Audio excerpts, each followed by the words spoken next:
ಕ್ರಿಸ್ತನನ್ನು ಪ್ರತಿಫಲಿಸುವಂತೆ ನಿಮ್ಮ ಆತ್ಮಗಳನ್ನು ವಾಕ್ಯದಲ್ಲಿ ಬಲಪಡಿಸುವ ಅನುದಿನದ ಧ್ಯಾನ. ಇಂದಿನ ಧ್ಯಾನದ ಶೀರ್ಷಿಕೆ, ಯೇಸುವಿನ ಮೇಲಿನ ಪ್ರೀತಿಯು ಕಷ್ಟಗಳನ್ನು ಸಿಹಿಗೊಳಿಸುತ್ತದೆ. ಈ ದಿನದ ದೇವರ ವಾಕ್ಯ ಹೇಗೆಂದರೆ, ಕ್ಷಣ ಮಾತ್ರವಿರುವ ನಮ್ಮ ಹಗುರವಾದ ಸಂಕಟವು ಅತ್ಯಂತಾಧಿಕವಾದ ಪ್ರತಿಫಲವನ್ನು ಉಂಟುಮಾಡಿ ನಮಗೆ ನಿರಂತರವಾಗಿರುವ ಗೌರವವಾದ ಪ್ರಭಾವವನ್ನು ದೊರಕಿಸುತ್ತದೆ. 2 ಕೊರಿಂಥದವರಿಗೆ 4ನೇ ಅಧ್ಯಾಯ 17ನೇ ವಚನ. ಲೌಕಿಕ ಗೌರವ ಮತ್ತು ಸಂಪತ್ತುಗಳನ್ನು ಗಳಿಸುವ ನಿರೀಕ್ಷೆಯನ್ನು ಹೊಂದಬೇಕು ಮತ್ತು ಶೋಧನೆಗಳಿಂದ ಮುಕ್ತವಾದ ನಿರೀಕ್ಷೆಯನ್ನು ಹೊಂದಬೇಕು ಎಂದು ಯೇಸುವು ತನ್ನ ಹಿಂಬಾಲಕರಿಗೆ ಭರವಸೆ ನೀಡುವುದಿಲ್ಲ. ಬದಲಾಗಿ ಲೋಕವು ಅವರನ್ನು ಅರಿಯದ ಕಾರಣ ಅವರು ಸ್ವಾರ್ಥ ನಿರಾಕರಣೆ ಮತ್ತು ಕಷ್ಟ ನಿಂದೆಯ ಮಾರ್ಗಗಳಲ್ಲಿ ತಮ್ಮ ಯಜಮಾನನೊಂದಿಗೆ ನಡೆಯುವ ಅನುಗ್ರಹದ ಭರವಸೆಯನ್ನು ಅವರಿಗೆ ಯೇಸು ಕೊಡುತ್ತಾನೆ. ಕರುಣೆಯಿಲ್ಲದ ಒಕ್ಕೂಟದಲ್ಲಿ ದುಷ್ಟ ಮನುಷ್ಯರು ಮತ್ತು ದುಷ್ಟ ದೂತರುಗಳು ಶಾಂತಿ ಪ್ರಭುವಿನ ವಿರುದ್ಧ ತಮ್ಮನ್ನು ತಾವು ಸಜ್ಜುಗೊಳಿಸಿಕೊಂಡರು. ಕ್ರಿಸ್ತನ ಪ್ರತಿಯೊಂದು ಮಾತು ಮತ್ತು ಕೆಲಸವು ದೈವಿಕ ಕರುಣೆಯನ್ನು ಉಸುರಿದರೂ ಲೋಕದಂತಿರದ ಅವನ ಸ್ವಭಾವವು ಅತ್ಯಂತ ಕಹಿಯ ದ್ವೇಷವನ್ನು ಜನರಲ್ಲಿ ಕೆರಳಿಸಿತು. ನೀತಿವಂತಿಕೆ ಮತ್ತು ಪಾಪ, ಪ್ರೀತಿ ಮತ್ತು ದ್ವೇಷ, ಸತ್ಯ ಮತ್ತು ಮಿಥ್ಯದ ನಡುವೆ ಅಡಗಿಸಲಾರದ ಸಂಘರ್ಷವಿದೆ. ಒಬ್ಬನು ಕ್ರಿಸ್ತನ ಪ್ರೀತಿಯನ್ನು ಮತ್ತು ಆತನ ಪರಿಶುದ್ಧತೆಯ ಸೌಂದರ್ಯವನ್ನು ಪ್ರಕಟಿಸಿದಾಗ ಅವನು ಸೈತಾನನ ರಾಜ್ಯದ ಪ್ರಜೆಗಳನ್ನು ತನ್ನಿಂದ ದೂರ ಮಾಡುತ್ತಿದ್ದಾನೆ ಎಂದು ದುಷ್ಟ ದೊರೆಯಾದ ಸೈತಾನನು ಅದನ್ನು ವಿರೋಧಿಸಲು ಪ್ರಚೋದಿಸಲ್ಪಡುತ್ತಾನೆ.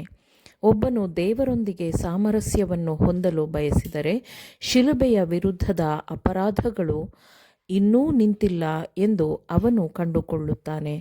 ಉನ್ನತ ಸ್ಥಾನಗಳಲ್ಲಿರುವ ಪ್ರಭುತ್ವಗಳು, ರಾಜತ್ವಗಳು ಮತ್ತು ದುಷ್ಟಕೂಟಗಳು ಪರಲೋಕದ ನಿಯಮಕ್ಕೆ ವಿಧೇಯರಾಗುವವರೆಲ್ಲರ ವಿರುದ್ಧ ಸಜ್ಜಾಗಿರುತ್ತದೆ.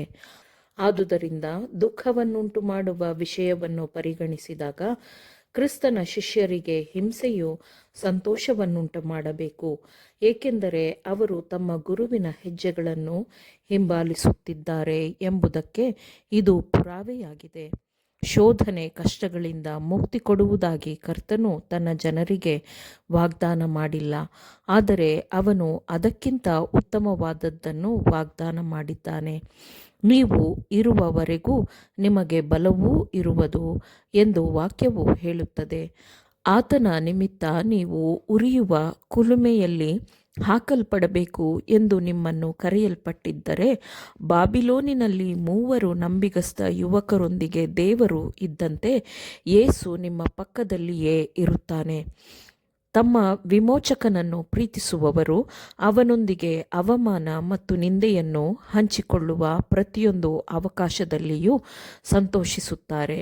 ಅವರು ತಮ್ಮ ಕರ್ತನ ಮೇಲೆ ಇಟ್ಟ ಪ್ರೀತಿಯ ನಿಮಿತ್ತ ಪಡುವ ಕಷ್ಟಗಳು ಸಿಹಿಗೊಳ್ಳುತ್ತವೆ. ತೀವ್ರವಾದ ಕಷ್ಟಗಳ ನಡುವೆಯೂ ಅವರು ಕ್ರಿಸ್ತನನ್ನು ಹಿಂಬಾಲಿಸುತ್ತಾರೆ. ಅವರು ಸ್ವಾರ್ಥ ನಿರಾಕರಣೆಯನ್ನು ಪಾಲಿಸುತ್ತಾರೆ ಮತ್ತು ಕಹಿಯಾದ ನಿರಾಶೆಗಳನ್ನು ಅನುಭವಿಸುತ್ತಾರೆ. ಆದರೆ ಅವರ ನೋವಿನ ಅನುಭವವು ಅವರಿಗೆ ಪಾಪದಿಂದ ಉಂಟಾಗುವ ಅಪರಾಧವನ್ನು, ದುಃಖವನ್ನು ತಿಳಿಸಿಕೊಡುತ್ತದೆ ಮತ್ತು ಆ ಪಾಪವನ್ನು ಅವರು ಅಸಹ್ಯದಿಂದ ನೋಡುತ್ತಾರೆ. ಅವರು ಕ್ರಿಸ್ತನ ನೋವುಗಳಲ್ಲಿ ಪಾಲುಗಾರರಾಗಿರುವಾಗ ಅವರು ಆತನ, ಅಂದರೆ ದೇವರ ಮಹಿಮೆಯಲ್ಲಿ ಪಾಲುಗಾರರಾಗಿರುತ್ತಾರೆ ಎಂದು ತೀರ್ಮಾನಿಸಲಾಗಿದೆ. ಪರಿಶುದ್ಧವಾದ ದರ್ಶನದಲ್ಲಿ ಪ್ರವಾದಿಯು ದೇವಜನರ ವಿಜಯೋತ್ಸವವನ್ನು ಕಂಡನು. ಬೆಂಕಿ ಬೆರೆತ ಗಾಜಿನ ಸಮುದ್ರವೋ ಎಂಬಂತೆ ಏನೋ ಒಂದು ನನಗೆ ಕಾಣಿಸಿತು. ಆಗ ಮೃಗದ ವಿಗ್ರಹಕ್ಕೆ ನಮಸ್ಕರಿಸದೆಯೂ ಅದರ ಹೆಸರಿನ ಅಂಕೆಯನ್ನು ಮುದ್ರೆ ಹಾಕಿಸಿಕೊಳ್ಳದೆಯೂ ಅದರ ಮೇಲೆ ಜಯ ಹೊಂದಿದವರು ದೇವರ ಸೇವಾರ್ಥವಾದ ವೀಣೆಗಳನ್ನು ಕೈಯಲ್ಲಿ ಹಿಡಿದುಕೊಂಡು ಗಾಜಿನ ಸಮುದ್ರದ ಬಳಿಯಲ್ಲಿ ನಿಂತು ದೇವರ ದಾಸನಾದ ಮೋಶೆಯ ಹಾಡನ್ನೂ ಯಜ್ಞದ ಕುರಿಯಾದಾತನ ಹಾಡನ್ನೂ ಹಾಡುತ್ತಾ ದೇವರಾದ ಕರ್ತನೇ, ಸರ್ವಶಕ್ತನೇ, ನಿನ್ನ ಕೃತ್ಯಗಳು ಮಹತ್ತಾದವುಗಳು, ಆಶ್ಚರ್ಯಕರವಾದವುಗಳು ಆಗಿವೆ. ಸರ್ವ ಜನಾಂಗಗಳ ಅರಸನೇ, ನಿನ್ನ ಮಾರ್ಗಗಳು ನ್ಯಾಯವೂ ಸತ್ಯವೂ ಆಗಿದೆ ಎಂದು ಹೇಳುತ್ತಾರೆ ಎಂದು ಪ್ರವಾದಿಯು ಹೇಳಿದ್ದಾನೆ. ಆಮೇನ್. ದೇವರ ವಾಕ್ಯಗಳನ್ನು ಶ್ರದ್ಧೆಯಿಂದ ಆಲಿಸುವವರು ಮಾತ್ರವೇ ಆಗಿರದೆ ಪಾಲಿಸುವವರೂ ಆಗಬೇಕೆಂದು ನಿಮ್ಮನ್ನು ಉತ್ತೇಜಿಸುತ್ತೇನೆ. ಪರಿಶುದ್ಧಾತ್ಮನ ಸಹಾಯದಿಂದ ಆಲಿಸಿದ ನಿಮ್ಮೆಲ್ಲರಿಗೂ ಧನ್ಯವಾದಗಳು. ಮತ್ತೆ ದೈನಂದಿನ ಧ್ಯಾನಕ್ಕಾಗಿ ನಾಳೆ ಸಂಧಿಸೋಣ. ಆಮೇನ್.